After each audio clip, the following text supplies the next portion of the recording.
Mark, once again, you have come to the party. You have donated your time, and ladies and gents out there, he's a very expensive guy. For me, you're a global player in what you do.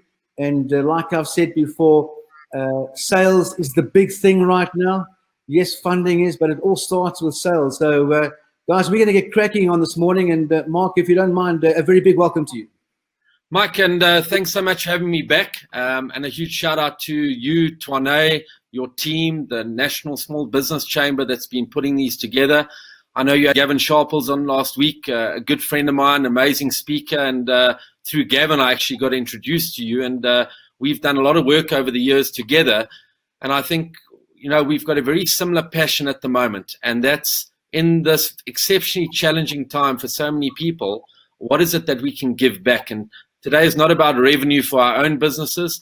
Today is really about, from my personal perspective, the passion that I've got for Sales South Africa and even other countries that Sales Guru gets involved in, and really seeing if I can share some real world ideas that people can take and use to help them through this challenging time, regardless of their personal situation. I know some people are going through the worst time in their sales careers, their business careers. I know others are doing okay, but sales are down. And I do know of the rare few that are actually up in regards to sales, but there's so many different elements that go into it. And I know today, when you and I were chatting, it was looking at the concept of rejection-proof selling. It really is a time right now that we're going to hear more no's than yeses, and I think it's just such a relevant topic. Mark, you're absolutely right. And, over the last few days, we've asked South Africa to put forward some questions that you could answer. So if you don't mind me, ladies and gents out there, I'm going to keep referring to the questions I'm getting on my right here. And Mark, if you don't mind me, I want to start with one. And this is a big question, and we do know it's quite a common question right now. Many businesses are under financial pressure right now. What is the importance of sales right now? If you can just elaborate further on that, we'd be grateful. Absolutely, and thanks for the question. Mike, I think I'm going to echo pretty much everyone and all my sales colleagues and Sales South Africa around the world, that sales is everything in business right now. Outside of reducing costs and all the pressure on it, sales is income. I mentioned this last time we spoke, that if there's no income, there's nothing to keep businesses running. And, sales is coming from sales pipelines. Pipelines are created through sales discussions. There are less of those happening right now. Discussions are created through prospecting to existing customers or existing client bases and looking for new potential customers and client bases. And, we need right now, not just in South Africa, but everywhere, sales and professional salespeople right now. I just want to give a big shout out, and there's been a big thing, 7 o'clock every night. We're clapping and vuvuzelas. The real heroes out there, I think, are the healthcare operators, the doctors, the nurses, the essential services, and so many other people. But I want to really add, because I fly the flag of professional sales, that sales, you are the heroes of your businesses right now. But that level of heroism is dependent on how much effort you are putting in going forward. You have been selected by your company. You're in that position that your company believes in you. Your company, your colleagues, your family, you might not see it, but I promise you, so many people are relying on you and the efforts that you put in and leading from the front through the stage. So in my point of view, I put sales at the pinnacle of businesses, not just as to where we are right now, but in regards to pushing us through in the next 30, 60, 90 days, the next year. And, lockdowns, hopefully, please God, coming to an end. But who knows exactly what that means as we get it back into business. So wear that badge with pride of the importance of sales. Mark, you're absolutely right. Let's look back at Alan Simpson's famous quote. Sales is everything. And if you have an abundance of sales, cash will flow. And if cash flows, you can fix anything, marketing, technology, HR, etc. But right now, Mark, what do business owners and inside those businesses, other business leaders and salespeople do right now? If you can help us with that. Great question. I think my starting point, and it's quite a broad question, sales leaders and business owners, we need to keep peddling hope. And it's not even peddling. Maybe I'm using the wrong term there. We need to keep hope alive. We need to keep motivation alive. We need to keep inspiration alive. We need to keep the point that I said in the last webinar, this too shall pass. And it doesn't mean that you're going to sit back on your backsides and wait for it. But people are looking to you to lead from the front. People are wanting to be inspired and feel part of something, that there is hope. I think sales leaders, business owners, and salespeople, what is in your control? Because if we're not focusing what's in our control, and I see so many people still focusing on what's outside of their control, all the negativity, it means, what are we going to do? Are we going to sit back, cross our fingers, and hope for this just to pass? That's what poor salespeople and business owners and leaders potentially were doing before the situation that we're in right now. And at the risk of maybe pushing some buttons, I think people, the rare percentage, need to stop bitching, whining, and complaining about everything out of their control. It's hard out there. It is challenging. For many of us, it is going to be more challenging. We've got to work harder than ever before. But the starting point, get a strategy in place if you haven't got one already at your business. I'm talking, again, two sectors, leaders and salespeople. Let's talk sales leaders. Have a strategy in place and get busy with you and your team as to what you can focus on. For those sales leaders and salespeople, have a look at your day, and you're treating it like a day at the office. I tried wearing the T-shirt and shorts for a couple of days. It didn't work for me. Even a pair of jeans right now and a smart shirt, I can get into the zone. Mini goals, how many contacts I'm going to get throughout the day. What else can we focus on? My existing customers, who am I going to reach out to, and what am I going to say? I must be on top of that. Mini goals for building a pipeline. Understanding from a strategy perspective, and I'm throwing a lot in one answer here. But again, looking at what have you got now more than ever, outside of the competence of your salespeople, the skill, the drive, and the ability of them, your products, services, and offerings. What does the market need right now? Who can buy? How do we make this stuff happen? And then we need to start prospecting to existing and new potential. So the strategy in place, but I think the thing that's going to still hold salespeople back is this almost dreaded fear of rejection, or the word no. Mark, 100%. And, we often talk about the rainmaker, and, the rainmaker is the salesperson everyone wants to be. And of course, we know what a rainmaker is, that person, the mercurial person who can go out there and seek out big clients, do big deals, and grow top line quickly. Now, that's a big statement right now during that pandemic. And, we're talking about people, can I prospect right now? Do I need to wait? Can I still secure those big deals? Can I grow top line quickly now? It all filters around that drive, because what does that cause? It causes cash flow so we can pay for our expenses. So, Mark, a little bit further on that. I know you've touched on it briefly now, but if you can put some more into that, if you don't mind. Yeah, sure. I think a point I want to make, listening to what you've just said, Mike, is let's get rid of this negative stigma of sales once and for all. This was pre-coronavirus, and it's here and it continues, but it's the negative stigma is attached to people doing a bad job of sales. The negative stigma is when people out there feel that your only reason for calling them is to push something onto them that they don't like, want, need, or feel that they can be better off. It's being pushed onto them. Professional top performers in this time and pre and post this time are the ones that understand their core role is helping other people through what it is that they offer.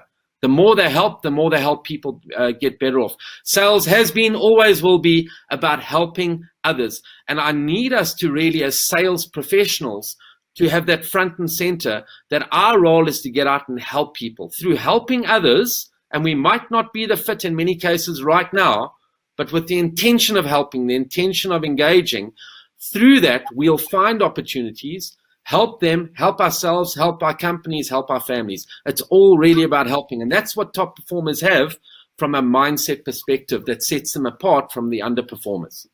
Yeah, Mark, you're 100% right. Let me add to that. I know you've had an incredible sales journey over your lifetime. And in my early days, hard selling was the way to do it. Knocking on doors, selling Encyclopedia Britannica, and there's amazing stories around there.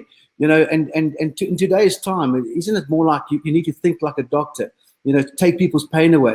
Let's stop telling and start listening. The dynamic of selling has changed over the years. and like you just touched on it now, people aren't listening. And even now in these times, we've got we're hearing, Mark, some amazing sales success stories coming through right now. And it's about that listening. It's about understanding the needs and having that empathy right now. And possibly it's a different way of selling right now, is to be more empathetic than aggressive. Yeah, Mike, I'm showing my age a bit here, and these webinars are interesting because you don't really want to be looking at your face the whole time. And just before I answer your question, all of us are doing interesting things at home. I had to have a haircut. My wife went a bit patchy on me over here. So watching myself is always interesting. But what's changed? I started selling in the very, very early 90s. And I look back to the late 80s, and I'm a student of this phenomenal profession called sales. Some of the manipulative sales techniques from the 80s and early 90s are still being used today. Let's learn about just closing techniques and closing questions. You haven't got a closing problem. You've got an opening problem, and your opening problem isn't about even the sales meeting. The biggest opening problem that we've got now is when it comes to that initial engagement. The initial engagement that comes, and I'm going to make this twofold. One is existing customers, and the initial engagement, huge, is pipeline. And, I've been on a couple of other webinars and discussions with other sales leaders that the number one priority right now, ensure you look after your existing customer base. They are lifeblood to your business. You do not want to lose that. That old thing, you don't want to spend all your time prospecting just for new biz and forgetting about the people that are keeping you in business. But the massive problem, and what I think hasn't changed, is this dreaded fear of the word no. And it's keeping too many people in sales the best kept secret in the industry. It's this fear of rejection. It's almost what I call the salesperson's kryptonite. And in this marketplace right now, whereby you're going to be reaching out, you're going to be getting, I promise you, a lot more no's than yeses. But when structured correctly, it doesn't mean the end of that relationship or conversation. It just means not right now, potentially. But as long as people have been selling, Mike, people have been getting rejected. As long as we continue to sell things, whatever you sell for your company, you're going to continue to hear the word no and get rejected. And I want to make a big point here on the topic today. You have chosen to be in sales. Even if it wasn't a first choice, you've been selected for sales. You're in the number one rejection business in the world. Welcome to what I call the no business. And the more no's, we're going to find the yeses. And let me carry on for another minute. Sorry, I'm on a little bit of a rant over here. Oh, please go, Mark. You've chosen to be in the helping business as well. I mentioned that earlier. The only way that you can work out who you can help, who's a fit, is you've got to be asking. So if I really pull sales together here, you're in the number one rejection business, but you're also in the number one asking business in the world. The more you ask, the potential more you will get. And it's not saying that saying, even a blind squirrel can find an acorn. Let me tell you, I find people with exceptionally mediocre sales skills that outsell people with fantastic sales skills because they ask a hell of a lot more than others. So you're in the asking. The more you ask, the more no's you get. The more you ask, the more yeses that you can get. But you've got a choice right now. And, I watched a webinar from the States with some of my sales heroes, people that I look up to and I follow, the likes of Mark Hunter, Mike Weinberg, Anthony Ainara, and others. And the topic was, are you a rainmaker or a rain bucket? Are you deciding to sit back, cross your fingers, and wait for potential orders to come in, the order taker? Or are you out there making rain?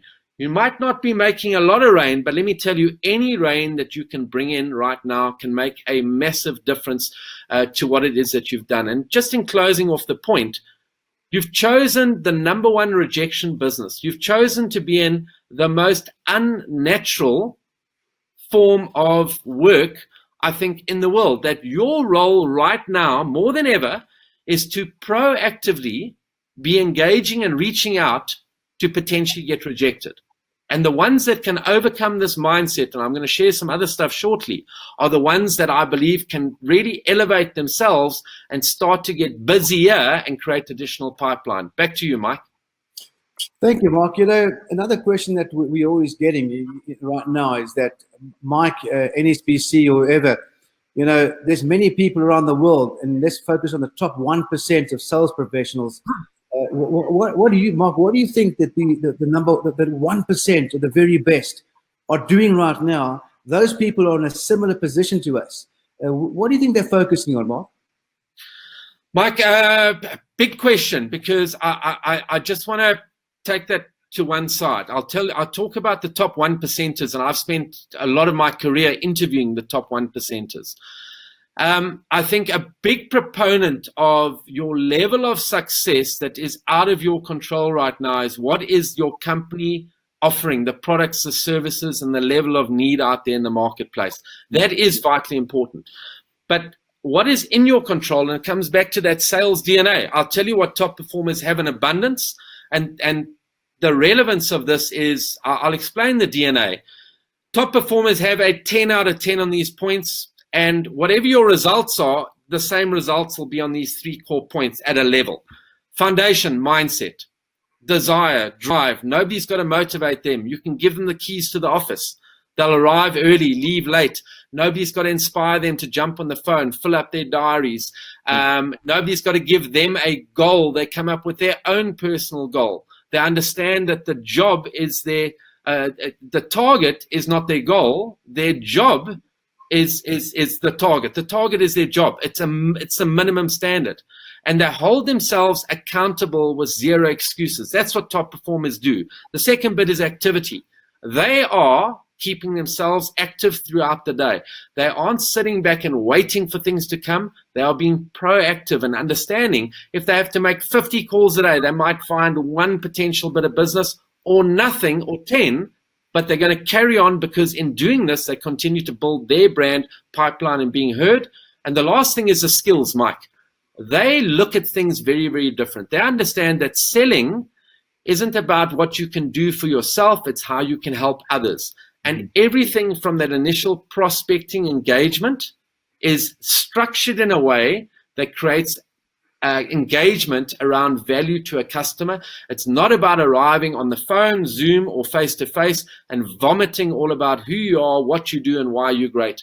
Nobody cares. So around all of that they do, and my last point, just before I get off my rant again, they are students of this phenomenal profession called sales. I've been studying this for 25 years. I've read several hundred books, webinars, and it's a big thing to all of you watching this. Thank you for investing your time here today. Although my business is called Sales Guru, I don't proclaim with any arrogance or ego, tell you I'm the sales guru. I'm a student of the sales. I learn and I read and I watch or listen to podcasts. I listen every day. Top performers educate themselves. They don't just wait for the companies. Back to you, Mike. Thank you for that, Mark. Thank you for that, Mark. The big thing is we always hear that life numbers game. Right now, is sales still a numbers game during this time? Mike, sales has been, is, and will always be a numbers game. And I know that some people might debate that with me, and I'd welcome that gladly. The key difference is the better you become at your skills, the better your number ratios are. So as an example, if I'm starting and I'm fairly new and inexperienced in sales, or even if I've been in sales a long time, but my skills aren't great from engagement, prospecting, face-to-face, it means that I might have to make 20 calls to get 1 meeting as an example. The better I get and the better I'm able to word and create value on these engagements, it might mean I make 10 calls and I get 4 appointments. What the beauty of numbers means, even if your skills aren't great, with your activity, you can outperform people with better skills with greater activity. But, an example, and I want to give a shout out to a great guy called Jeb Blunt. I don't know him personally, but I do follow him. He's written several amazing books on sales. One of them is called Objections. And he tells a story about a life insurance company selling life insurance and how they battled to get the numbers up. They were averaging 2 sales a month, and how they took a consultant in. And after spending time, he went back to the board and said, the biggest problem why you're only bringing 2 sales on average per advisor in, your salespeople aren't asking enough people. And they looked at him like he was mad. Well, we know this. How do we fix it? So he took a group into an area, the old days of knocking on doors, and they knocked on doors. And what they found is there were 2 questions, he said, or 2 instructions. One, they had to knock on 60 doors a day. Number 2, they had to say, you wouldn't like to buy life insurance, would you? Very direct. At the end of a day, they found that by knocking on 60 houses or doors, not everyone answered, whatever the number was. They got 1 yes, 59 no's. But at the end of the month, they went from 2 sales to 21 sales. Increase your numbers, increase your activity, increase your engagement, and you will find that you will be able to increase the end result. I'm being very conscious that it is dependent on your industry right now and what you do. But you've got 2 choices. Sit back and do nothing, or do the difference knowing that you will uncover opportunities if you look out hard enough. Back to you, Mike. Mark, thank you. I think Jeff Blunt, he also quoted the hot hour technique. And, he said his internal telesales team inside an office, and he said, right, for 60 minutes, you have no interruptions, you have no coffee breaks, you phone 50 prospects. And they doubled that sale for that company in a month overnight by reasonably good salespeople. And I think that's where it comes to now. I guess this question and a few questions before this, Mark, is that, now is probably not the time to phone my prospect, but isn't this a great time to phone and email combination? Isn't that always the way to go? Still keep phoning, because people at home right now, maybe that tone may be different. There might be more of an empathetic tone, but is this still the time to keep phoning? Mike, 100% I believe that it is the time to keep phoning, but I want to go back a step. It really, again, depends on what it is that you're selling. Sales Guru, for 10 years, we've run these big live events, close to 1,000 people, 3 cities a day, 3 cities in 3 days. And we do a lot of them at the Barnyard Theatres. Some of the people watching here might know the Barnyard Theatres. Now, my heart goes out to the Barnyard Theatres and others in these eventing organizations. Their income has dried up overnight.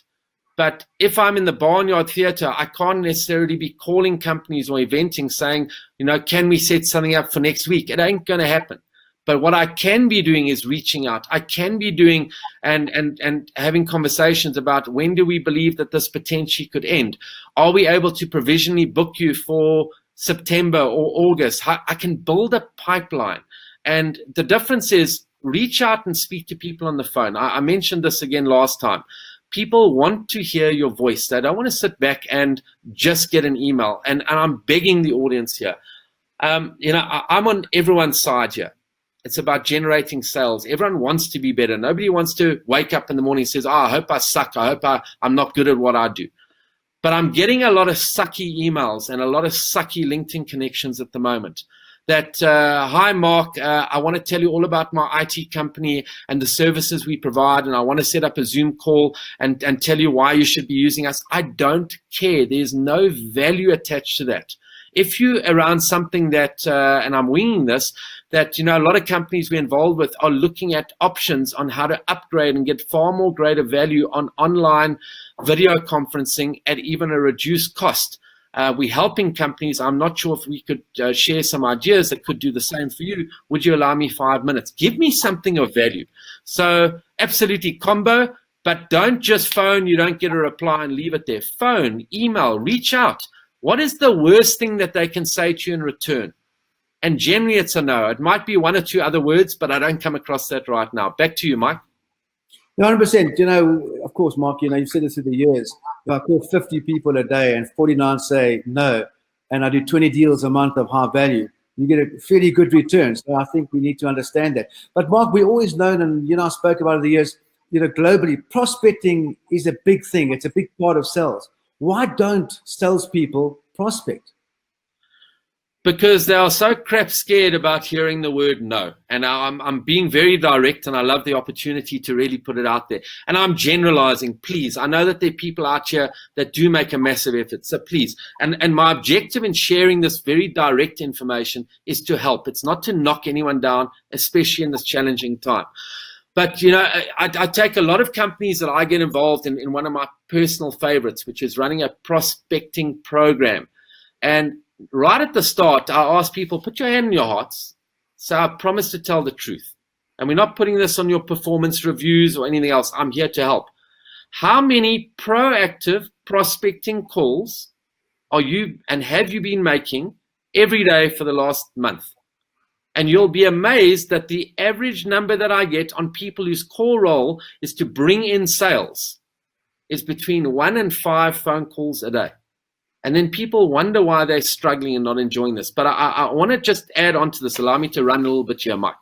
Is, through the research I've done and the engagements we've done at 14 years and across numerous companies and sales, what holds people back? Because, it's like trying to treat the flu. You're treating the symptom and not the cause. So when I looked at this closer, it really is this fear of the word no. And I'll make a point. If I told everyone watching this webinar right now that has this inherent fear or inherent tendency to really not to like to hear the word no, if I told you all every call that you make for this afternoon to any potential prospect, you've all got lists and companies. I don't care if they say yes, no, maybe, regardless of outcome. Every phone call you make this afternoon, I'll give each of you 1,000 Rand for every phone call you make. How many calls would you make? I'll tell you, we'd have blisters on our fingers because the outcome, the excitement, the end result is so immediate to you, that immediate gratification, we wouldn't care what the other person said on the end of the line. And it's this fear that holds people back. And a couple of more stories, Mike, let me run again. I look at, taking my daughter, who hopefully hasn't run into the webinar. So one yesterday, she ran and jumped on my lap, walking into Woolworths. And, I call it the gauntlet of death, that aisle of death. As you get to the tills, you've got all of the sweets and sweets and sweets. And my daughter's got an exceptionally sweet tooth. 5.5 years old. And as we get near the front, she looks at me with these big blue eyes, as they do, and they melt your heart. And she picks the chocolate up and she doesn't even say a word. And I say to her, no. Does a child give up immediately and start crying when they hear the word no and never ask again, like a lot of people in sales? Never. She then looks at me and goes, please. And I give my second no. She then looks again and heightens that word, please. And I give my third word no. And then she asks what most of us in sales don't ask. Why? And I say, because it's going to ruin your supper and your mother will get upset. I threw her under the bus. And then she looks at me and I see these cogs spinning, 5.5 years old. And she hands it to me and says, Daddy, I'll have it after supper. Closed, deal, done. 3 rejections, 4 rejections, a way to come back, discuss. And even if I still said no and I put it back, she'll ask me again the next day and again the next day. But where does all of this stuff change? And I'm going to be a couple of minutes on this, Mike, because it's an important point. Where does this change? Because kids aren't fearful of hearing the word no. They've got this resilience. All of you watching with kids know that they'll ask 30 times for the same thing and they just won't give up. But I think it ends up with our self-esteem and self-belief and our own worth and hearing this word no. And, kids can be mean. My kids are at preschool and grade 0. Well, they're not there right now. They're homeschooled, which my wife's loving. They end up going to a school, just for want of the analogy. And then some of them get on well with other kids, but little kids can get mean at times. You're not picked for the right group. You're not clever, smart enough. You're ugly. You've got pimples. People have social circles, teenagers, even meaner at times. All of this tech and bullying and stuff. And unfortunately, for too many people, by the time they finish school, not even tertiary, they've allowed external circumstances and other people to determine their own self-worth and self-belief. And this holds them back from exposing anything because they don't feel that necessarily that they're good enough. And really, in some of the research and stuff, if you look about hearing this word no, I think Jeb says also in his book, if you go back to when we lived in caves, that you had safety in numbers, you did anything not to get rejected out of the cave. You got rejected, you didn't have security, a person with a spear, fire, food, you were by yourself and your chance of dying was huge. And I don't know if that's genetically built into us as human beings, but we will do anything to avoid hearing the word no. And to me, it's such a limiting belief that holds us back. My last point, and then back to you, Mike. So we've got this growing up, and then I look at again, walking Woolworths, seeing this little girl, 5 years old, standing by one of the aisles. As I walk past, she's standing next to her mom. She makes eye contact with me. I make eye contact. She waves, obviously being well brought up. Hello, and I go hi. And then her mother turns with the eyes of a lioness straight into my eyes. And I know that there's a problem here. And she looks at me, looks at her daughter, takes her daughter's hand, slaps her hand and says, "Don't talk to strangers." That's what we taught as young kids. And here's my question to everyone watching. What is the job that you've chosen to be in? The number one rejection job and the number one job that you'll roll every day is actively to go out and talk to strangers. It's crazy how all this stuff comes together. Back to you, Mike. Now, Mark, as they say that children are the top 1% of sales professionals in the world. I mean, it's a pity we don't keep those habits up and as sales professionals these days. But Mark, a couple of questions, more questions have come through in the last few minutes. And I know you've touched on it, but it's worthwhile re-looking at in more detail.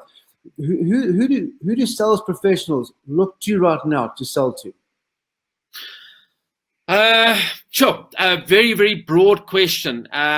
I just want to give you feedback on what you said, and then I'll answer it. You spoke about resilience like kids. What I'm not saying is everyone in sales to arrive and go to your prospect. But please, you can just hold the proposal. I mean, that's not going to work. Who should we be selling to? People that will have a need and requirement that you can help them to be better off around what it is that you offer. And that hasn't changed, guys. Again, on my rent box, it hasn't changed that you've got a prospect. Hasn't changed. It's just become now more vital than ever. And it's become more vital than ever also because people are worried about their jobs and their companies. We've suddenly now put sales front and center. So who should I prospect to? That old saying, "You great in sales, sell ice to an Eskimo." I think it's one of the worst sayings because Eskimos don't need ice. So I'm not going to go and try and sell ice to Eskimos. If I'm selling meat, I'm not trying to go to the vegan convention. If I'm selling shampoo, I'm not looking for bald people. Who is going to buy from me? A great example is a true story. The Girl Scouts in America. Some of you might know what the Girl Scouts are, the Cubs.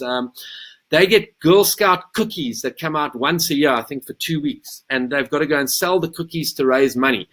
And it actually was I'm just bringing up so I can actually look at this here. She decided where was she going to sell Girl Scout cookies. I think I might be wrong. They sell 3 to 4 boxes of Girl Scout cookies on average. This girl at 9 years old in San Diego, America, sold 300 boxes of Girl Scout cookies in 6 hours, Mike. 300. But she set it up outside a marijuana, a dacha dispensary. She knew her target audience. So here's my thing. The audience is too broad today. Sit down for half an hour. Put some effort in. Of what you've got, what have you got that people need right now? At what level do they need it? Maybe everything is not critical, but maybe it's a 70%. Look at your offerings and work out what's most important. Look at your target audience of existing and new potential customers, who can buy, who are the ones that you can help the most, and start to focus on that stuff first, because it doesn't matter how good your net is. Let me give you an example. Your products, your services, you can have the best of everything. But if I'm throwing this fishing net into an ocean where there are no fish, I'm going to catch nothing. I hope that gives you a kind of a broad answer, Mike. Yeah, no, 100%, Mark. It's an important one now. And also what's coming through right now, and quite a few times, Mark, you've touched on it, but it's worth, before we close off just now, what about salespeople still feeling rejected when they hear the word no? And I think this is hugely important. Well, your relationship with the word no is going to have a massive outcome with your sales results. Mm-hmm. If you are still more afraid of what strangers might say in the word no than you are about being successful and fulfilling your role and doing right by your company, your colleagues, your family right now, then I'm going to be very blunt and direct, and maybe you should get out of sales. Because you are going to get more no's than yeses. You were going to get that before we started if you wanted to be successful. Robbie Roberts, my South African sales legend, one of many. Robbie, he's averaged 33 cars a month for 34 years. The average person averages 4. 33 cars a month for 34 years. He gets more no's than anyone else that I've ever heard of in the motor industry, but he gets more yeses because he asks more people. And I think the relationship with the word no, let me make quite an important point here. I phone somebody now and they say, no, I'm not interested right now. I phone them and they say, no, now is not the right time. I phone somebody now and they tell me, Mark, no, I'm happy with my supplier. I phone somebody now and they say, no, that seems a bit expensive. And I can go on. Are those rejections or objections?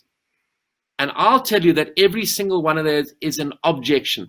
Doesn't mean you can overcome that, and that's not my primary objective, to just overcome it.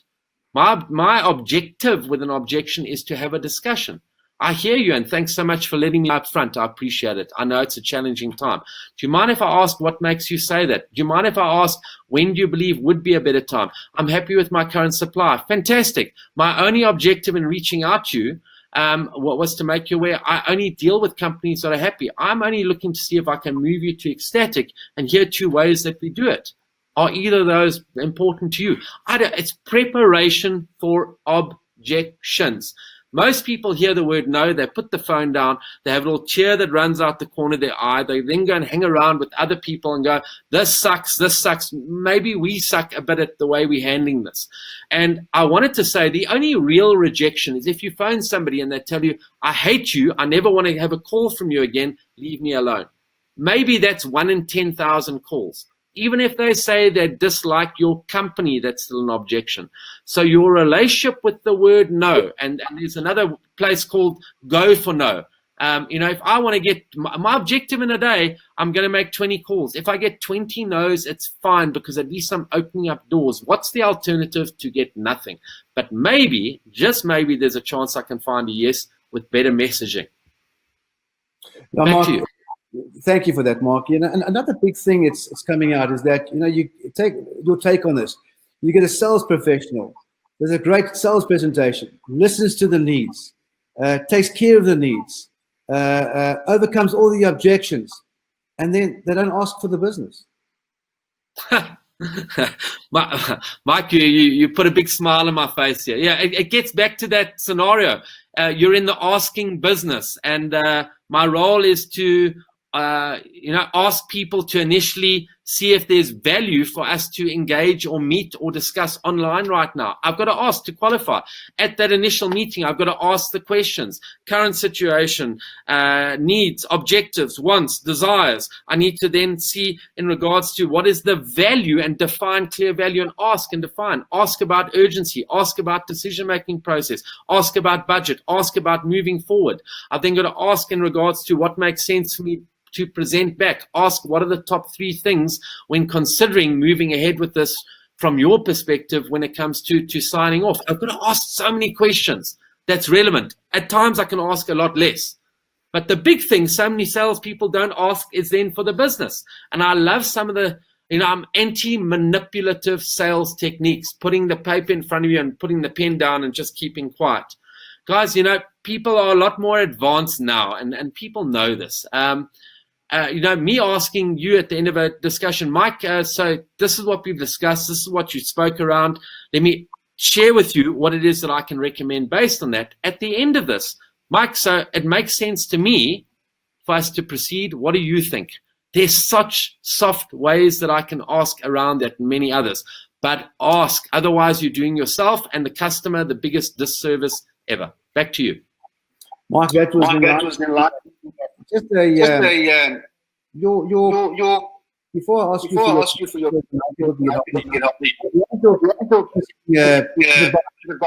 our sales team out there, our sales professionals out there. Can you hear me okay there?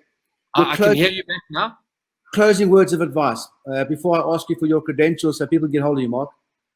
Closing words of advice, please. Number 1, stay positive, because it's very, very easy to get into the negative space right now. I'm not saying that all of us haven't got bad moments, worrying concerns. My mom is sitting in her late 70s alone in an apartment down in Cape Town. I worry about her every day. We've got so much to also be concerned about, but so much is an unknown and out of our control.